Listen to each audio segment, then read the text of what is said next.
우리 애는 도무지 공부를 할 마음이 없어요. 언제까지 시켜야만 공부를 할까? 이런 질문도 많이 하시는데요. 이게 아이들에 따라서 시기가 다르다고 말씀드리긴 하거든요. 어떤 아이는 목표가 생겨가지고 공부를 하기도 하고, 공부 잘하는 친구가 좋아 보여서 공부를 하는 경우들도 있고, 아이들이 자발적으로 공부 독립을 하기 위해서 기본적으로 갖춰야 될 첫 번째 요건이라고 한다면 당연히 공부 마음을 갖는 것이거든요. 그래서 우리 부모가 해줄 거는 공부 마음을 주기 위해서 노력한다기보다 공부 마음을 놓지 않기 위해서 부모님이 조심하셔야 될 부분에 주목해야 된다고 생각을 합니다. 초중 고등학교로 조금 나눠서 설명을 좀 드려보자면, 네, 안녕하세요. 저는 교집합 스튜디오를 운영하고 있는 학습법 전문가 주단쌤이라고 합니다. 반갑습니다. 이번에 저와 권태영 소장님이 같이 쓰신 책 공부 독립이라는 책이 새로 나왔는데요. 이 책은 제가 그동안 초중고등학교 아이들을 가르쳐 오면서 아이들이 너무 의존적인 공부, 사교육에 휘둘리는 그런 공부를 해오는 것, 그리고 자신이 주체가 되지 않는 공부를 해오는 모습을 보면서 여러 가지 어려움을 겪는 상황들을 봤어요. 그런 상황들을 좀 도와주고 싶은 마음도 많이 있었고, 또 뒤늦게 공부하고 싶은 마음이 생긴 아이에게 어떻게 도와줄 수 있을까? 그리고 학부모님들이 미리부터 우리 아이들한테 어떤 능력들을 키워주면 나중에 정말 공부하고 싶은 아이가 자신의 역량을 최대한으로 발휘할 수 있을까? 그런 내용들, 학부모님들이 가지고 계시는 공부에 대한 선입견, 그리고 아이들이 실제적으로 적용할 수 있을 만한 공부법 내용들을 잘 넣어서 공부 독립이라는 책을 써내게 되었습니다.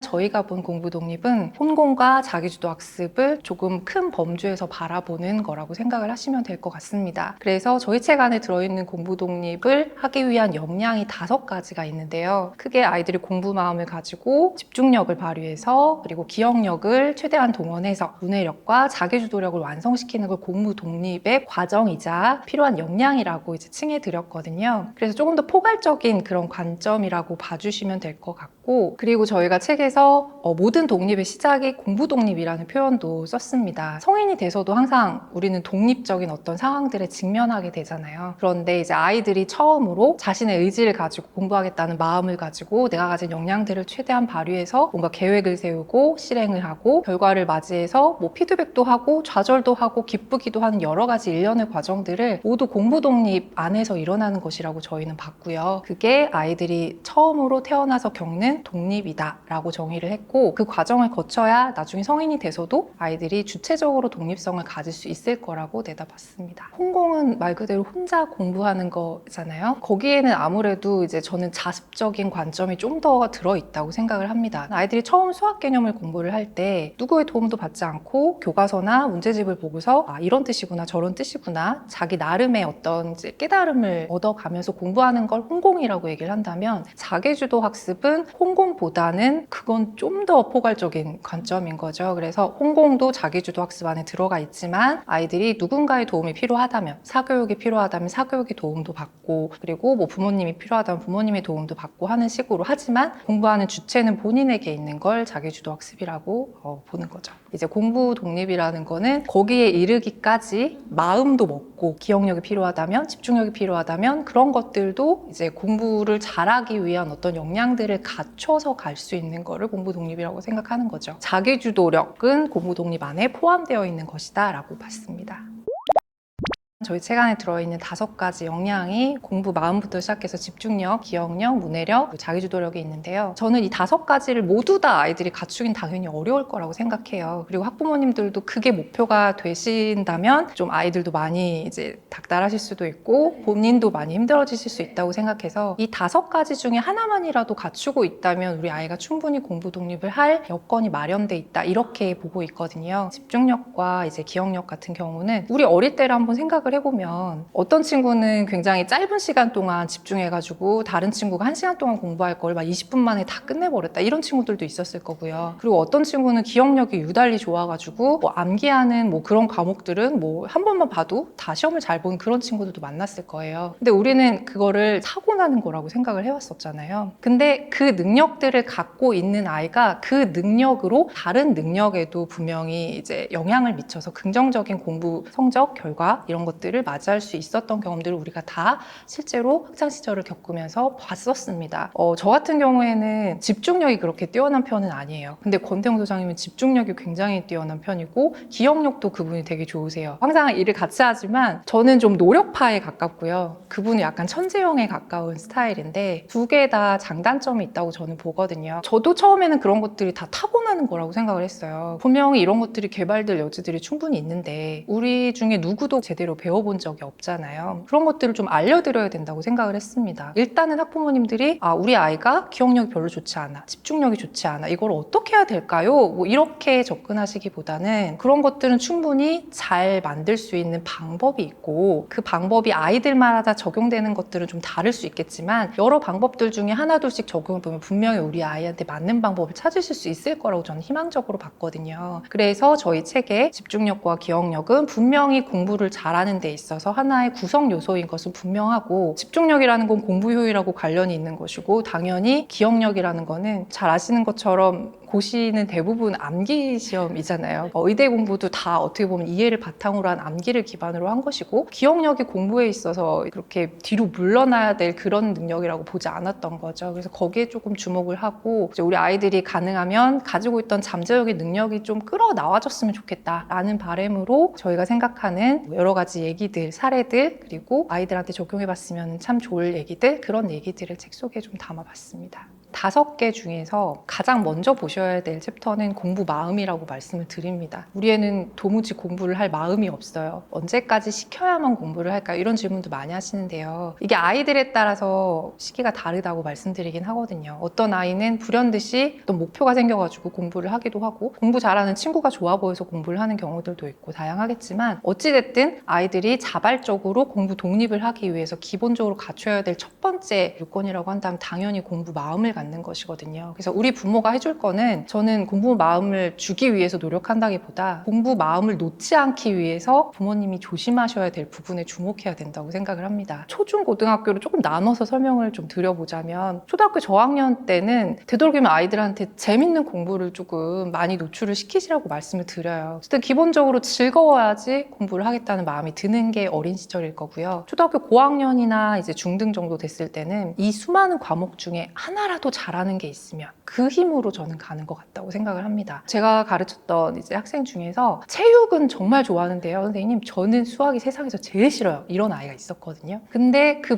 아이는 결과적으로 나중에 저랑 공부를 하고 나서는 수학이 조금은 좋아졌어요 라는 얘기를 하기 시작을 했는데 그렇게 된 가장 큰 요인 중에 하나가 누구도 욕심을 부리지 않았기 때문이라고 생각을 해요. 저도 그 아이를 90점 이상 아이로 만들려고 하지 않았고 부모님도 빨리빨리 아이를 어떻게 만들어주세요 라는 요구를 하지 않으셨어요. 아이도 내가 조금이라도 노력을 하면 나도 조금은 잘할 수 있어 라는 생각을 하게끔 만들었던 게 요인인 것 같거든요. 그 아이가 물론 수학으로 성적을 잘 맞아가지고 그게 뭐 대학 가는 데 있어서 엄청난 도움이 됐을 거라고 생각하진 않습니다. 하지만 적어도 너무 싫어요. 극혐이에요. 이렇게 말하지 않는 것만 해도 저는 충분하다고 생각하고요. 그런 경험이 나중에 본인이 어떤 공부를 하든 나는 노력하면 그래도 어느 정도까지는 할 수 있는 사람이야? 라는 거를 이제 경험해왔으니까 저는 그 아이는 앞으로 뭔가를 기대해봐도 되지 않을까라는 생각을 했고요. 그리고 고등학생 아이들을 주로 만나면 이 아이들은 진로가 정말 공부를 마음을 갖는 데 있어서 굉장히 큰 계기가 됩니다. 그래서 그때는 부모님이 하셔야 될 건 딱 하나인 것 같아요. 아이들이 뭔가에 관심을 가졌을 때 아이보다 더 그 분야의 전문가가 되셨으면 좋겠어요. 나는 예를 들어서 웹툰 작가가 되고 싶어, 조향사가 되고 싶어 라고 했을 때 그까짓 게 뭐야, 그 나중에 돈도 못 벌어, 이런 접근이 아니라 그래? 그러면은 그런 직업을 갖기 위해서는 네가 지금 뭘 하면 좋을까? 라는 것부터 시작을 해서 그런 직업이 어떤 장래성을 가지고 있고 뭐 이런 것들을 부모님이 더 구체적으로 알고 아이보다 더 신나서 뭔가를 준비를 하신다면 아이는 그쪽 방향으로 휩쓸려 가요. 저는 그 계기를 마련해 주셔야 된다고 생각하는데 그게 바로 고등학교 부모님이 하셔야 될 유일한 역할이라고 생각하고 아이보다 더 전문가가 되셨으면 좋겠습니다. 일단 3가지 특징이 있습니다. 첫 번째는 아이들이 본격적인 공부를 하기 시작하는 타이밍이라고 봤어요. 초등 4학년 정도까지는 조금 성적이 떨어졌다면 조금 바짝 공부해도 어느 정도 이제 보충이 되는 학년이라고 한다면 5학년부터는 수학이고 영어고 과학이고 국어고 해야 될 것들도 너무 많아지고 깊이도 더 깊어지고 중등을 또 대비해야 되는 시기이기 때문에 이때는 적어도 아이가 자기 공부의 주도성을 조금씩이라도 가져야 되는 타이밍이 아닌가라는 생각을 했고요. 그리고 두 번째는 부모님의 목소리가 먹히는 마지막 시기라고 저는 봤습니다. 아이들에 따라서 물론 다르죠. 그리고 마지막으로 이때가 실패해도 되는 때라고 봤어요. 사실 실패해도 되는 때를 저는 조금 길게 중등까지라고 말씀을 많이 드리는데 부모님들은 좀 불안해 하시거든요. 중등 때 성적 안 나오면 어떡해요? 고등학교 망하는 거 아니에요. 이렇게 말씀을 많이 하시는데 아이가 중등 성적을 가지고 뭐 고등학교 가는 데 있어서 성적을 써야 된다라고 하면 중요할 수 있겠죠. 근데 그게 아니라면 중등까지의 성적은 지금 내가 얼마나 제대로 공부하고 있는지, 그리고 나는 노력하면 성적이 오르는지, 구멍이 있는지 없는지 뭐 이런 것들을 판단하는 어떤 하나의 기준이라고 보셔야 되는 게 맞고요. 고등학교 올라가더라도 내신이 망하고 성적이 망해서 하늘이 무너지는 게 아니라 어떻게든 우리 아이가 구제될 방법은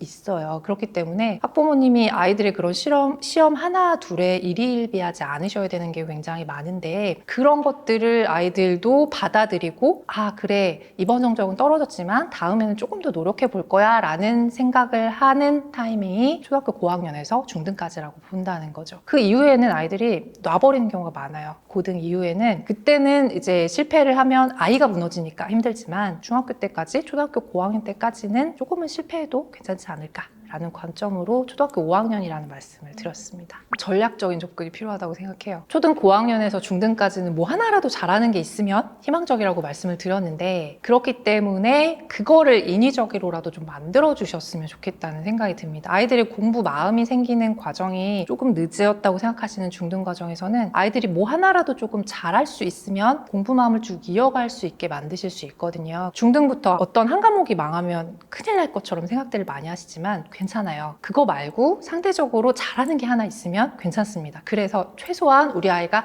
따라잡을 수 있는 만만한 과목 하나를 선정하시고 그거에 조금 집중하셨으면 좋겠어요. 근데 그게 어머님들 욕심은 수학이었으면 좋겠다, 영어였으면 좋겠다, 막 이런 주요 과목이시잖아요. 물론 중요할 수 있겠습니다만 그것만으로 대학을 갈 수 있는 것도 아니고요. 또 아이들이 그거 어렵고 힘든 거 하기 싫은 거 따라잡다가 다른 공부에 흥미를 잃을 가능성도 굉장히 높기 때문에 제 생각에는 다독여가지고 공부하게끔 만들고 싶으시다면 한 과목, 어떤 특정한 한 과목에 좀 집중하시되 우리 아이가 빠르게 도달할 수 있는 가능성이 높은 과목을 좀 전략적으로 선택하시는 게 좋지 않을까. 제가 얼마 전에 재밌는 얘기를 들었는데요. 서울대 신입생 중에 이제 90% 정도의 MBTI가 ISTJ라는 비공식적인 발표가 있었거든요. 그런데 재밌는 건 그 아이들이 대학에 들어가고 나서는 각자의 성향에 따라서 MBTI가 또 이렇게 막 펼쳐지기도 한다라는 얘기인 거죠. 조심스럽게 추론을 해보자면 공부를 잘하기 위해서 가져야 되는 어떤 역량들이나 성향들이라는 거는 정해져 있을 수 있다라는 얘기인 거예요. 뒤에 있는 두 가지만 가지고 말씀 좀 드려보자면 T라는 성향은 기본적으로 남들의 말에 크게 휩쓸리지 않고 자기 주관을 가지고 하려는 거를 이제 몰두하는 스타일이라고 보고, J라는 건 굉장히 계획형이잖아요. 우리가 자기주도 학습을 이제 생각을 했을 때 항상 첫 번째로 나오는 게 공부 계획을 세워서 그거에 맞춰서 뭔가를 이렇게 착착착착 하는 그런 것들을 이제 많이 강조를 하는데, 그런 게 이제 J의 성향이라는 거죠. 그래서 제가 봤을 때는 이렇게 조금 어릴 때부터 가르치지 않았는데도 불구하고 좀 독립적으로 공부 독립이 되는 아이들은 애초에 그런 성향들을 조금 타고난 아이들이 아니었을까라고 이제 생각을 하고요. 근데 우리 아이가 타고나지 않았어도 그런 것들은 훈련에 의해서 만들어질 수 있다라는 게 좀 전에 제가 말씀드린 어떤 결과로 또 추론할 수 있겠죠. 서울대에 들어가서 자기의 성격을 찾은 아이들도 원래는 자기의 성격이 그게 아니지만 만들어서 서울대를 가기 위해 그런 성향들을 쓰고 고등학교 생활까지 했다라는 얘기잖아요. 조금 웃자고 한 얘기긴 하지만 이렇게 MBTI적인 성향을 봐도 우리 아이들이 이제 어릴 때부터 타고나는 것들이 분명히 도움이 되는 부분은 있겠으나 그렇다고 너무 낙담하실 필요는 없는 게 얼마든지 개발될 여지들은 있다라는 건 좀 희망적으로 생각해 주셨으면 좋겠어요. 저는 속도 조절이라고 생각합니다. 아이한테 이것저것 시도를 해보시는데 아이는 엄마의 속도에 따라오지 못할 수도 있어요. 그럴 때 아휴 넌 안 되나 보다 이런 식으로 이제 접근하시는 거는 정말 공부 마음을 애초에 더 멀리 떠나보내는 그런 이제 상황이 되는 거죠. 그리고 문해력도 마찬가지고 자기주도력도 마찬가지고 아이한테 어떤 상황을 던져주시고 적응할 시간을 충분히 주시고 아이가 그거를 소화하고 조금씩 성장하는 거를 옆에서 지켜보셔야지, 우리가 모든 걸 다 아이한테 설계해주고 그거를 못 따라온다라고 해서 아이한테 실망을 하거나 아이를 더 다그치거나 하는 행동에 있어서는 절대로 안 될 것 같고요. 그래서 이제 책에 그런 문구를 넣기도 했어요. 엄마가 너무 빨리 앞서 나가면 아이는 뒤처질 수밖에 없다는 얘기를 했거든요. 항상 이제 뭔가를 앞서 나가고 싶으시다면 그럴 때 우리 아이를 객관적으로 항상 뒤돌아 보셔야 된다라는 거죠. 그래서 아이랑 항상 발 맞춰서 우리 아이도 내가 이렇게 신경 쓰는 것만큼 잘 따라오는지 그런 것들을 잘 따져주시는 게 좋고요. 그런 엄마의 기본적인 마인드가 전체적인 공부 독립을 이루는 데 있어서 가장 중요하고 가장 우선되어야 될 것이 아닌가라는 생각을 합니다. 저는 이럴 때 좀 극약 처방도 때로는 도움이 된다고 생각해요. 시키지 마세요. 근데 이걸 할 수 있는 거는 초등학교 때라고 봐요. 하지 말라고 말씀을 하시고 아이가 정말 안 해도 돼? 라는 생각을 하기 시작할 거거든요. 이런 케이스를 보기도 했고 듣기도 했는데 부모님이 일단 그런 마음을 먹으시는 게 굉장히 어렵다는 거는 저도 알아요. 하지만 항상 말씀드리지만 어떤 한 타이밍에 내가 이걸 안 해서 우리 아이가 정말 큰일이 나지 않을까? 그런 일은 세상에 존재하지 않습니다. 그렇기 때문에 때로는 조금 극약 처방이 필요할 수도 있다라는 얘기예요. 자, 물론 모든 아이들한테 그렇게 하시라는 말씀은 아니고요. 계속 왜 공부해야 되라고 물어보는 아이한테 여러 가지 방법들을 사용을 해보셔야 되는 거는 맞습니다. 처음에는 공부를 잘해서 얻을 수 있는 이점 같은 것들도 말씀을 해보시고 그리고 공부를 함으로 인해서 네가 엄마의 잔소리로부터 얼마나 자유로워질 수 있는지에 대해서도 얘기를 해보시고 또는 보상에 대해서도 말씀하실 필요도 있을 거예요. 하지만 그럼에도 불구하고 아무것도 통하지 않는다라고 했을 때는 이런 극약 처방이 때로는 아이들에게 도움이 될 수도 있다는 얘기죠. 그래서 저는 조금 학부모님들이 이 질문을 하시기 전에 내가 그냥 이대로 두면 큰일 날 것 같은데 라는 마음을 버리시는 거, 그걸 버리는 순간 여러 가지 방향의 이제 해결책들이 떠오르실 거라고 생각하거든요. 그렇게 한번 해보시면 어떨까요? 일단은 하고 싶다고 하는데 이제 안 하는 아이잖아요. 그럼 기본적으로 입만 산 말만 하는 아이일 가능성이 높고 그게 이제 남들한테 보여지는 혹은 내가 말을 함으로써 나는 뭔가를 했다라는 행동의 이제 표현일 수 있을 거예요. 그리고 기본적으로 하고 싶지만 몸이 정말 안 따라줄 수도 있어요. 그게 체력이든 어떤 뭐 집중력의 한계이든 아니면 기억이 안 되든 뭐 여러 가지 능력들 때문에 정말 안 될 수도 있고 그리고 또 공부하는 방법을 모르기 때문에 그럴 수도 있습니다. 그래서 우리는 아이가 공부는 하고 싶다고 말하는데 도무지 하지 않는 아이한테는 왜 그런지를 조금 더 자세하게 들여다보실 필요가 있을 것 같고요. 왜 공부하는지 모르는 아이들을 어떻게라도 끌고 가고 싶으실 때 최소한의 습관을 만들어주시는 게 정답이잖아요. 그럴 때 우리가 너무 많은 습관들을 아이한테 심어줘야 된다라는 생각들을 하시면 너무 힘드실 거예요. 그러니까 우선순위를 좀 정해보시는 거죠. 우리 아이한테 어떤 습관부터 만들어주는 게 가장 좋을까? 예를 들어 그게 공부가 아닐 수도 있을 것 같아요. 일찍 일어나는 습관을 만들어주는 거라던가 한번 자리에 앉으면은 화장실 가는 거 말고는 그 자리에 앉아서 어떤 일이든 하게끔 만드시는 거라던가 이렇게 뭔가 생활적인 규칙에서부터 습관을 잡아주시는 게 1순위라는 생각을 하고 그게 어느 정도 잡힌 상황에서는 하루에 2페이지, 3페이지 이렇게 하는 것만이라도 최소한 하게끔 하시는 거 그 정도가 우리 아이들 공부 습관을 잡아가는 기초라는 생각이 들고요. 그래서 루틴이 돼버리면 하기 싫은 마음도 그냥 하는 거니까 그냥 자연스럽게 흘러가게 돼요. 아이들한테도 너무 오랜 시간이 걸리지 않은 짧은 습관이라면 루틴화 시켜가지고 그거를 이제 자주 반복하게 만드시는 방법으로 우리가 확장할 수 있으니까 그런 식으로 고민을 해보시면 어떨까 싶습니다. 아이가 그런 증상을 보였을 때 학부모님들은 도대체 얘는 누굴 닮아서 이런지 모르겠어요 라는 말을 가장 많이 하시는데요. 부모님 때문에 그렇습니다. 아이는 인식하지 못하고 부모님도 인식하지 못하지만 아이는 어쨌든 이런 불안이라던가 아니면은 이제 완벽주의 성향 같은 것들을 부모님으로부터 물려받았을 수밖에 없을 거라고 생각을 합니다. 그렇기 때문에 나는 혹시 아이한테 그런 영향을 주고 있지 않은지를 1차적으로 좀 생각을 해보셔야 될 것 같아요. 잘하고 있는데 충분히 엄마가 칭찬을 해줌에도 불구하고 본인이 욕심을 부려서 뭐 그래요 라고 말씀은 하시지만 사실 말로 하지 않아도 우리가 얼굴 표정이라던가 어떤 분위기라던가 이런 거에서 풍겨나는 게 조금은 다를 수밖에 없거든요, 당연히. 그래서 그런 것들을 이제 우리가 의식적으로 조금 안 하려고 노력을 해야 된다는 거죠. 안 하셨을 수도 있어요. 하지만 우리가 의식하진 않았잖아요. 근데 지금부터는 의식을 조금 하시라는 거죠. 내가 혹시나 무의식 중이라도 그런 행동이나 표정을 짓고 있지는 않은지, 그래서 우리 아이가 그것 때문에 영향을 끼치는 게 아닌지 이런 것들을 1차적으로 좀 점검해 보셨으면 좋겠고, 두 번째는 아이가 사소한 실패들을 조금 경험을 해봤으면 좋겠다는 생각을 합니다. 이런 완벽주의적 성향이라는 거는 학습뿐만 아니라 생활 태도에서도 그대로 나타나기 마련인데요. 아이의 지금의 성향을 초등학교 때 조금이라도 고쳐주시고 싶으시다면 생활적인 부분에서라도 괜찮아요. 사소한 실패들을 조금씩 경험하게끔 해주시는 게 좋습니다. 이게 본인이 하고 싶은데 약간의 뭔가 실수나 상황들 때문에 못하게 되어도 괜찮다라는 것들을 많이 말씀해 주셔야 되고, 그런 상황들이 아무렇지도 않고 다음에 노력하면 된다라는 것들을 말뿐만 아니라 부모님의 행동으로도 보여주셔야 돼요. 그런 것들이 많이 노출이 돼야 우리 아이가 학습에서도 완벽주의 성향이라던가 이런 것들을 이제 고집하지 않을 수 있게 된다고 생각합니다.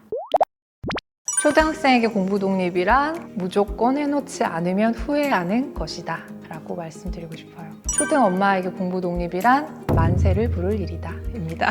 네. 우리 아이가 공부 독립이 되는 순간 어머님들은 이제부터 탈출이에요. 네, 그날이 빨리 오시기를 기원합니다.